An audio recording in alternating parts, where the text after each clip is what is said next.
UAE Pakistan से बहुत दूर जा चुका है, जबकि यूएई के रिलेशंस इजराइल और इंडिया के साथ और भी स्ट्रेंथन हो गए हैं। जबकि प्रेसिडेंट से हमारे मोदी जी मिले या मान लीजिए हमारी प्रेसिडेंट मिले, डोवाल साहब मुलाकात कर रहे हैं और ये मुलाकात हिंदुस्तान सबके साथ मिल के रहता है। उसके इसराइल से भी ताल्लुकात है, उसके ईरान से भी ताल्लुकात है, उसके अमेरिका से भी, सबसे है। तो लिहाजा अब ये हमारी एक किस्म की नाकामी समझें कि इतने होता देर जा रहा है बल्कि हमारे लोगों को यूएई से निकाला जा रहा है। वो हमारे दोस्त हैं कामरान यूसुफ, उन्होंने एक खबर दी है कि पाकिस्तानियों को जो है मुत्तहदा अरब अमारात में अब पाकिस्तानियों का रहना मुश्किल से मुश्किल तर होता जा रहा है, क्योंकि बहुत सी ऐसी चीज़ें हैं जो एलानिया नहीं लेकिन गैर एलानिया होती हुई आपको नज़र आती है। क्योंकि ऐसा लग रहा है कि मशरिक़ वस्ता में यूएई ने ऐलान कर दिया है कि हम ओपेक से बाहर आ रहे हैं। यानी इस मुलाकात का और यूएई का ओपेक से बाहर आने के ऐलान का कोई ना कोई इंडिया के संबंध। अभी 2-4 दिन पहले NSA national security advisor Ajit Doval वहाँ पे पहुंचे हुए थे यूएई में। उससे पहले डॉक्टर जयशंकर जो उनके एक्सटर्नल अफेयर्स मिनिस्टर हैं, वो यूएई से होकर जो है वो वापस गए और साथ ही जो है वो अजीत डोवल भी वहाँ पे पहुंच गए। तो सवाल ये उठना शुरू हो गए कि ईरान की तरफ से खुद इंडिया से राब्ता किया गया है। क्या ईरान को अब इंडिया की जरूरत पड़ गई है सीज फायर के लिए? क्या जो कहा जा रहा था काफी अरसे से कि पाकिस्तान को सीज फायर में साइड लाइन करने की कोशिश की जा रही है, क्या वाकई में अब ऐसा होने वाला है? क्या यूएई ने जनाब वो आंखें दिखाई और कर्ज वापस मांगा, तो सऊदी अरब और कतर जो है उन्होंने पाकिस्तान को जो है ना वो इस मुश्किल सूरत हाल से जो निकाला है। और जनाब तो hello friend, very welcome to my YouTube channel Bharatiya official. Middle East में बहुत बड़ी डेवलपमेंट हुई है और डेवलपमेंट ये हुई है कि यूएई ने ओपेक छोड़ दिया है एंड अब यूएई भारत, इजराइल और इटली के साथ आ चुका है और यूएई ने पाकिस्तानियों को भी चुन चुन कर निकाल रहा है। दोस्तों, कुछ समय पहले भारत के जयशंकर ने यूएई का दौरा किया और उसके बाद भारत के रक्षा मंत्री अजीत डोवाल ने भी यूएई का दौरा किया। उसके बाद तुरंत यूएई ने ओपेक छोड़ दिया।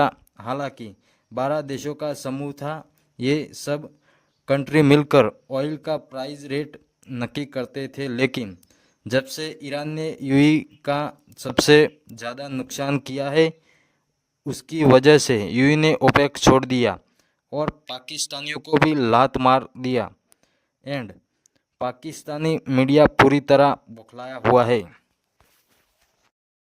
कंट्रीज के रिलेशंस में और अलाइनमेंट्स में एक बहुत बड़ा शिफ्ट ये है कि यूएई पाकिस्तान से बहुत दूर जा चुका है, जबकि यूएई के रिलेशंस इजराइल और इंडिया के साथ और भी स्ट्रेंथन हो गए हैं। यूएई ने डिसाइड कर लिया है कि वो UAE will stand with Israel and India, not with Pakistan. अब ये कैसे हुआ? ये वो खबरें हैं जो ये बता रही हैं कि जो पिछले 1 साल के दौरान या 6 मंथ्स में जो पॉलिटिक्स या जियो पॉलिटिकल न्यू डेवलपमेंट्स हुई हैं, उसके बाद अब हम उस एक ऐसे पॉइंट पर पहुंच गए हैं जहां पे हमें पता ये चल रहा है कि जो अरब कंट्रीज़ हैं उनकी अलाइनमेंट्स और उनकी शिफ्ट्स हमें नज़र आ रही हैं कि वो किस तरफ शिफ्ट हो चुके हैं, कहाँ से निकल चुके हैं और कहाँ पर और भी ज़्यादा जा चुके हैं। तो मैं इसके ऊपर ज़रा बात की लेती हूँ। सबसे पहले तो देखें जो खबर इसमें कौन कौन सी खबर है। अच्छा, मैं ये खबरें आपको पूरे सबूत और उन एविडेंसेस के साथ पेश करूँगी कि जो इस वक्त पाकिस्तानी कह रहे हैं। हमारे पास वैसे गवर्नमेंट की तरफ से या कोई ऑफिशियल जो है इसकी कोई एविडेंस या वो नहीं है, लेकिन जब आप देखते हैं कि ये जियो पॉलिटिक्स कहाँ पर जा रही है, कहाँ पर चल रही है, और जब आप उसका रिज़ल्ट निकालते हैं तो उसके नतीजे में आपको ये पता चल ही जाता है कि हो क्या रहा है। तो हो क्या रहा है? एक तो ये कि जो इत्तेहाद एयरवेज़ है उसने बड़ी तादाद में पाकिस्तानियों को सैक कर दिया। दूसरी खबर ये है कि एक बहुत बड़ी जायंट कंपनी यूएई की पाकिस्तान छोड़कर जा रही है। अच्छा, इसकी भी खबरें हैं, डॉन तक में ये न्यूज़ आई है। इसके ऊपर जो पाकिस्तानी हैं वो नाराज़ हो रहे हैं और नाराज़गी में बहुत अजीब किस्म की ट्वीट्स भी कर रहे हैं और सोशल मीडिया पे लिख रहे हैं। हालांकि ये जो काम होता है ना, ये काम काम जर्नलिस्टों का क्या है, बोलना, क्या बोलना कि भाई बताएं कि ये चीज़ें नज़र आ रही हैं और जर्नलिस्टिक पॉइंट ऑफ व्यू से हम इसके बारे में ये कह सकते हैं। लेकिन जब आप ये करें कि आप अपनी नाराज़गी, अपनी खफगी, अपनी उसके निकालनी शुरू कर दें एक बड़े एक ख़बर है दो कंट्रीज़ के बीच की, उसके ऊपर अगर आम लोग, आम अफराद किसी भी कंट्री के वो अपने उसको बुरा भला कहना शुरू कर देंगे उस कंट्री को, तो क्या आप समझते हैं कि सही है? नहीं, क्योंकि ये काम है गवर्नमेंट्स का, ये काम है स्टेट का कि वो उसके बारे में क्या अपना रवैया इख्तियार करती है और वो उसके बारे में क्या बोलती है, लोगों का काम नहीं। अच्छा, मैं क्यों कह रही हूँ अभी आपको बताती हूँ। सबसे पहले तो जी ये आप खबर सुन लें कि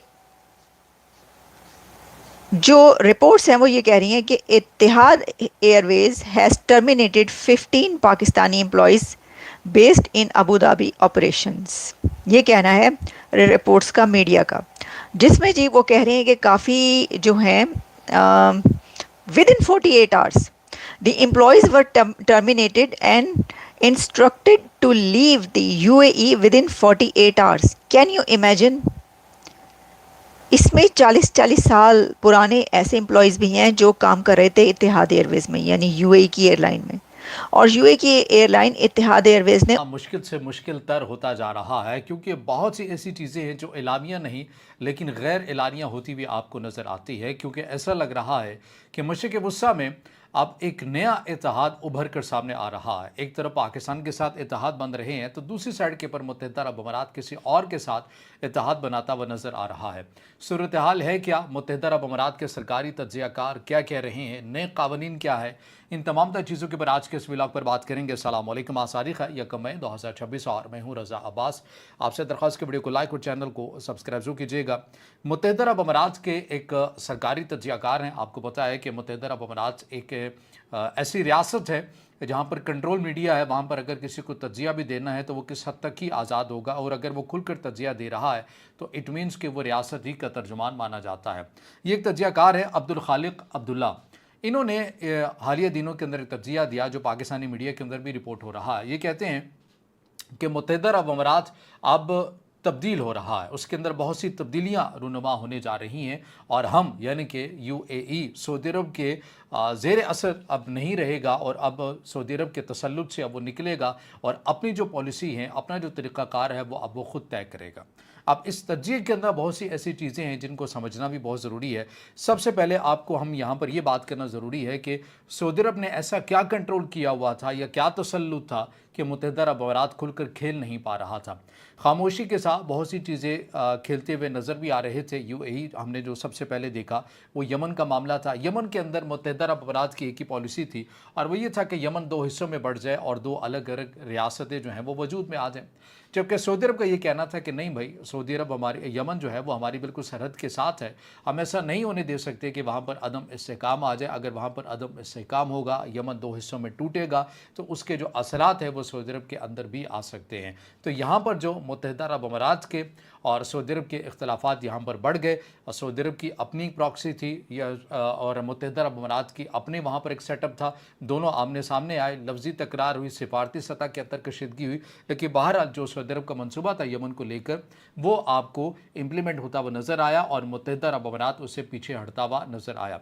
अब मामला यहाँ पर यह है कि जो खबर आपने अभी सुनी है कि UAE ने OPEC से, OPEC प्लस से जो बाहर निकलने का फ़ैसला किया है, ये ईरान जंग की वजह से किया है। ये एक फैक्टर तो ज़रूर हो सकता है लेकिन ये ओवरऑल सूरत हाल की अक्कासी नहीं करता। ये बात मैं क्यों कर रहा हूँ, इसमें बहुत से आलमी जरीदे हैं वो भी इस बात के ऊपर लिख रहे हैं, जैसे कि अटलांटिक काउंसिल के अंदर भी लिखा गया, दीगर मीडिया आउटलेट के अंदर भी लिखा गया कि मुत्तहिदा अरब अमारात इस हवाले से, इस तंजीम से निकलने के लिए बहुत पहले से, आज से नहीं तकरीबन 3 से 5 साल पहले से इसकी तैयारी कर रहा था।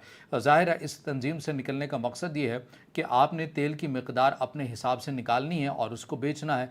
अब जब आपने ज़्यादा मकदार तेल की निकालनी है, आपने रिज़र्व पैदा करने हैं, आपने अपनी स्टोरेज बनानी है, तो उसके लिए आपको टाइम और वसाइल तो चाहिए ना।